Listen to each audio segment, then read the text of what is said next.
என்னுடைய அபிப்பிராயம் கூட, நம்முடைய நாடு ஏன் இப்போ வீணாகுது அப்படின்னு கேட்டால், நம்ம பிள்ளைகளுக்கு கடினமான உழைப்பை நம்ம பள்ளிக்கூடங்களில் வற்புறுத்துறதே கிடையாது. சுலபமாக எப்படி பணம் ஷேர் மார்க்கெட்டில் எப்படி சம்பாதிக்கலாம், சூதாட்டத்தில் எப்படி சம்பாதிக்கலாம், இந்த மாதிரியான டெக்னிக்கவே பிள்ளைகளை யோசிக்க வைக்கிறோம். அதனால தான் இந்த தேசத்தினுடைய அருமை நமக்கு தெரியல.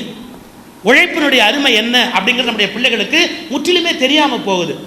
சார், இந்த தேசம் உருப்படணும்னா அதுக்கெல்லாம் யோசனை சொல்கிற தகுதி எனக்கு இல்லை. நான் சொல்கிற தகுதியெல்லாம் இந்த தேசம் கேட்குற நிலையில் இல்லை. இருந்தாலும் நான் இப்போ சொல்கிற செய்தி அப்படி அப்படி அப்படி அப்படி இப்படி எங்கேயாவது போய் என்றைக்காவது ஒரு மாற்றம் வராதாங்கிற ஏக்கத்தில் சொல்கிறேன். சிங்கப்பூரில் எல்லா மாணவர்களும் ஒரு 15 வயது நிரம்பிய பிறகு 2 ஆண்டு காலம் கட்டாயமாக தேச சேவையில் ஈடுபட வேண்டும். அந்த என்எஸ்எஸ் கட்டாயமாக தேச சேவையில் ஈடுபடணும். மிலிட்ரியிலே ஜாயின் பண்ணிடணும்.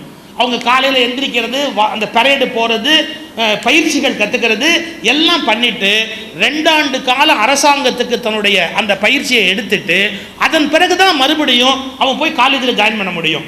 இந்த 2 ஆண்டு கால கட்டாய சேவை அரசாங்கத்துக்கு வழங்க வேண்டும் என்று வைத்திருப்பது போல இந்தியாவிலும் படிக்கிற பிள்ளைகளுக்கு 15 வயதுக்கு பிறகு 2 ஆண்டு கால கட்டாயமான சேவையை அரசாங்கம் கொண்டு வந்தால் மட்டும்தான் அடுத்த தலைமுறை தேசப்பற்று உடையதாக, தேசத்தை காப்பாற்றுகிற தலைமுறையாக மாற முடியும்.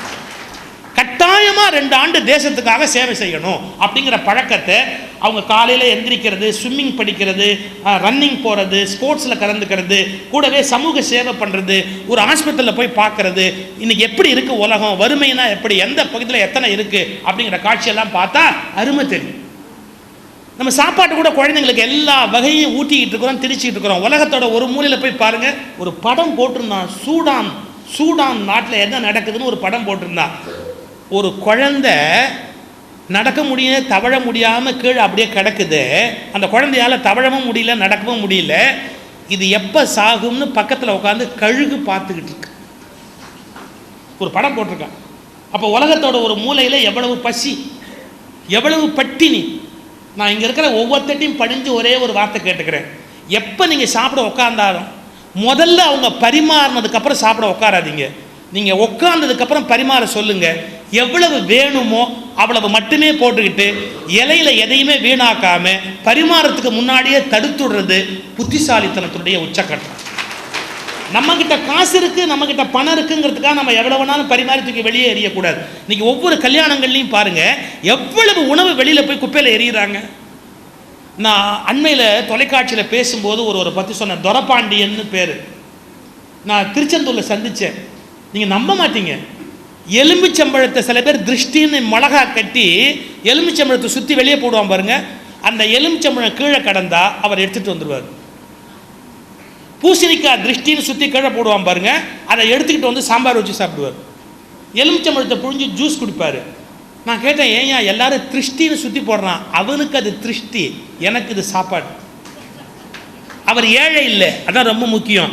அவருடைய 2 பிள்ளைகள் IAS அதிகாரிகள்.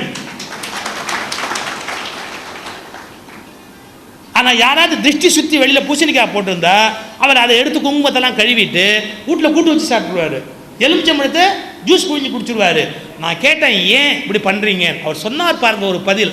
ஐயா, ஒரு எலுமிச்சம்பழம் விளையிறதுக்கு இந்த பூமி என்ன பாடுபடுதுன்னு விவசாயியாக இருக்கிற எனக்கு தாங்க தெரியும்.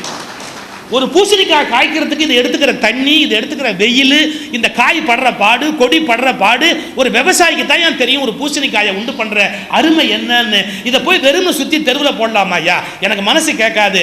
அவருக்கு வேணா திருஷ்டின்னு நினைக்கலாம். எனக்கு அவர் சொல்கிறார், 75 வயசாச்சு, எனக்கு இருமல் வந்ததில்லை, நோய் வந்ததில்லை, காய்ச்சல் வந்ததில்லை, அப்புறம் என்னையா பெரிய திருஷ்டி? அவர் நான் அந்த அளவுக்கு வீம்புக்கு போங்கன்னு நான் சொல்லலை, ஆனால் யோசிக்க சொல்கிறேன். ஒரு பொருளை வீணாக்கலாமா? எங்கிட்ட பணம் இருக்குங்கிறதுக்காக ஒரு பொருளை நம்ம இலையில போட்டு தூக்கி வெளியில் எறியலாமா? இந்த தேசம் எவ்வளவு வறுமையிலேருந்து வெளியே வந்த தேசம், எப்படி போகுது நாடு அப்படிங்கிறத பாருங்க. அப்ப உணவில்லாமல் எங்கோ ஒரு மூலையில் இன்னும் இந்தியாவில் ஒரு இந்தியன் இருக்கிறான்னு சொன்னா நம்ம எப்படி அது நியாயம்னு சொல்ல முடியும்? கஞ்சி குடிப்பதற்கு இல்லார், அதன் காரணம் இவை என்னும் அறிவும் இல்லார். பாரதி சொன்னா, கஞ்சி குடிக்கிறதுக்கு இல்லை, அதன் காரணம் இவை என்னும் அறிவும் இல்லை. இந்த நாடு இப்படி இருக்கலாமான்னு பாரதி வருத்தப்பட்டா, சொல்ல கொதிக்குதடா நெஞ்சம், வெறும் சோற்றுக்கோ வந்தது இந்த பஞ்சம். அப்படி பாரதி பாடினது அன்னையோட முடிஞ்சு போயிருந்தா பரவாயில்ல. இன்னைக்கு இந்த நாட்டில் சார் எவ்வளவு பேர் சாப்பிட முடியாமல் கஷ்டப்படுறாங்க. அதுக்கெல்லாம் என்ன காரணம்னா எவ்வளவு விலை கொடுத்து இந்த நாட்டை நம்ம மீட்டு எடுத்துட்டு வந்திருக்கிறோம் அப்படிங்கிறது நமக்கு தெரியணுமா இல்லையா? மகாத்மா காந்தி எவ்வளவு உன்னதமான ஒரு தலைவர். பாரத் லா படித்தார். அவர் மட்டும் ஒரு அட்வொகேட்டாகவும் பாரத் லாவாகவும் இருந்தவர் அப்படியே தொடர்ந்து கண்டினியூ பண்ணியிருந்தா எத்தனை கோடி சம்பாதிச்சிருப்பார். அவர் வழக்கறிஞராக மட்டுமே நீடிச்சிருந்தா மகாத்மா காந்தி பணம் சம்பாதிச்சிருக்க முடியாதா? நான் போர்பந்தரில் போய் மகாத்மா காந்தி வீட்டை பார்த்தேன். அப்போ அத்தனை அறைகளோடு கூடிய வீடு வேற எதுவுமே கிடையாது. 32 அறையோ என்னமோ இருக்கக்கூடிய வீட்டுக்குள்ளே காட்டுறாங்க. சின்ன சின்ன அறையாக தான் இருக்குது. ஆனால் அந்த அறைகள் அவ்வளோ பெரிய அறைகள், அத்தனை அறைகளோடு கூடிய வீடு. அப்படி வசதியான குடும்பத்தில் பிறந்தவர் மகாத்மா காந்தியடிகள். ஆனால் எவ்வளவு எளிமையான ஒரு வாழ்க்கை, எவ்வளவு நேர்மையான ஒரு வாழ்க்கை மகாத்மா காந்தி வாழ்ந்தார். எத்தனை இழந்தார் இந்த தேசத்துக்காக. அவர் ஏதாவது பணம் சேர்த்து சொத்து சேர்த்து வச்சுருந்தாரா? நெல்லை ஜெயந்தா தான் ஒரு நல்ல கவியரங்கத்தில் ஒரு வார்த்தை சொன்னார். காந்தி படம் இல்லாத பணம் பணமே இல்லை. காந்தி படம் இல்லாத பணம் பணமே இல்லை. ஆனால் காந்தியிடம் பணமே இல்லை.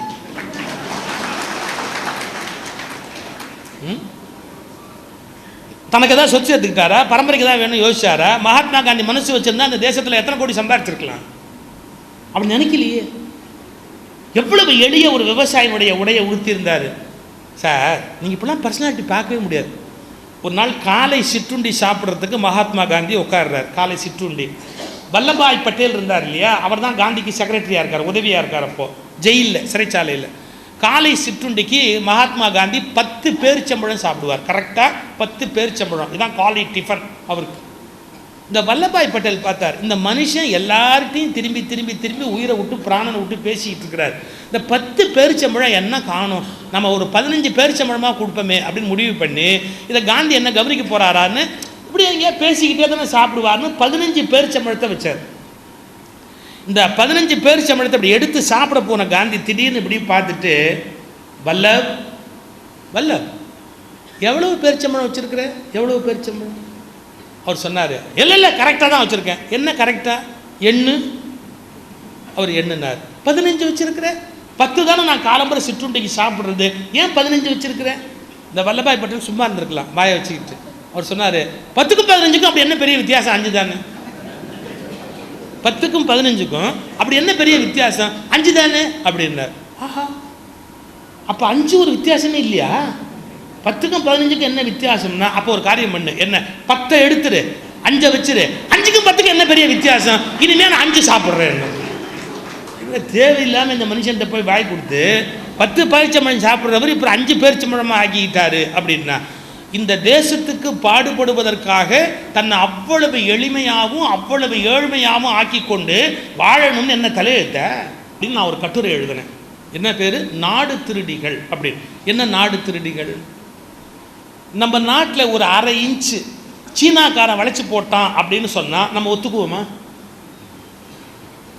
படம் பிரிண்ட் பண்ணும்போது நம்ம ஊர் எல்லையை சீனா எல்லையா காமிச்சிட்டா நம்ம எவ்வளவு ப்ரொட்டஸ்ட் பண்ணி அதை மாற்றுறோம். அப்போ நம்ம ஊரில் ஒரு பகுதியை பாகிஸ்தான் ஆக்கிரமிச்சா நம்ம விட்டுடுவோமா? எங்கள் நாட்டிலேருந்து ஒரு அங்குலத்தை கூட நீ எடுக்க முடியாது அப்படின்னு, என் நாட்டை நீ என்னடா திருடுறது அப்படின்னு சண்டைக்கு போகிறோமா இல்லையா? சரி, அப்போ என்னுடைய நாட்டில் 1/2 அங்குலம் கூட அந்நியன் திருடக்கூடாதுன்னு நான் பாடுபடுவது தேசபக்தி. ஒத்துக்கிறோமா இல்லையா? இது தேசபக்தி. முடிச்சிருங்க. இப்போ நான் ஒரு கேள்வி கேட்குறேன். பல பேர் வீடு கட்டும் போது தங்கள் வீட்டின் படிகளை பிளாட்பாரத்திலிருந்து தொடங்குகிறார்களே, இது நாடு திருடுகிற வேலை இல்லையா? பிளாட்பாரம் என்பது எல்லோரும் நடந்து போவதற்கு உரிய இடம். எல்லோரும் நடக்க வேண்டிய இடத்தில் உன் வீட்டு படியை நீ கட்டிக்கொண்டால் நீ நாட்டை திருடுகிறாய் என்றுதானே பொருள். அப்படியானால் பாகிஸ்தான்காரனுக்கும் உனக்கும் என்ன வித்தியாசம்? நம்ம யோசிக்கல. பொது இடத்துல திருடிக்கிறதுல, இந்த வார்த்தையை மன்னிச்சுக்கோங்க, பொது இடத்துல திருடிக்கிறதுல நமக்கு இருக்கிற ஆசை இருக்கு பாருங்க. என்ன, ஒரு கடை வச்சா கடையில மேல அந்த அஸ்பெஸ்டா ஷீட் இப்படி நீட்டி பிளாட்பாரத்தை மூடி பிளாட்பாரத்தையும் தாண்டி ஒரு அடிக்க கொண்டாந்து விட்டுறா. ஏன்? அதுல ஏதாவது தொங்க விடலாமா அப்படின்னு. நீ ரோடு திருடுறியே, பிளாட்ஃபார்ம் திருடுறியே, நாடு திருடுனான்னு கோவப்படுறியே, நீ இந்த ரோடு திருடலாமா? நீ இந்த பிளாட்ஃபார்ம் திருடலாமா?